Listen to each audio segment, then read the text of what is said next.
Act 2, Scene 9, The Party. Oh, I wish I might go to them. Do you think Mr. Rochester will send for us by and by after dinner? No, indeed I don't. Mr. Rochester has something else to think about. Never mind the ladies tonight. Perhaps you'll see them tomorrow. You will see them this evening. I happened to remark to Mr. Rochester how much Adele wished to be introduced to the ladies, and he said, "Oh, let her come into the drawing room after dinner, and request Miss Eyre to accompany her." Yes, he said that for mere politeness. I need not go, I'm sure.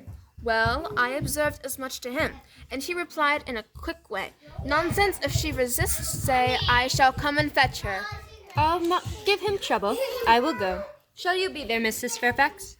No, I pleaded off. Simply go into the drawing room early, dear, before the ladies enter, and situate yourself in a corner. You need not stay after the gentlemen have come in. Just let Mr. Rochester see you are there, and slip away. Nobody will notice you. Will these people remain long? Perhaps 2 or 3 weeks, no more. What is it, Adela? Might I bring a flower to complete my dress? You think too much about your clothing, Adela, but you may have a flower. Bonjour, mesdames. Oh, what a little puppet. It is Mr. Rochester's ward, I suppose. The little French girl he was speaking of. What a love of a child. Mr. Rochester, I thought you were not fond of children. Nor am I. Then what induced you to take charge of such a little doll as that? Where did you pick her up? I did not pick her up. She was left in my hands. Why, I suppose you have a governess for her. I saw a person with her just now. There she is still, behind the curtain.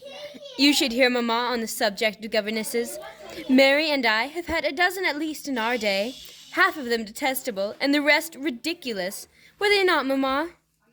My dears, don't mention governesses. The word makes me nervous. I've suffered martyrdom from their incompetence and caprice.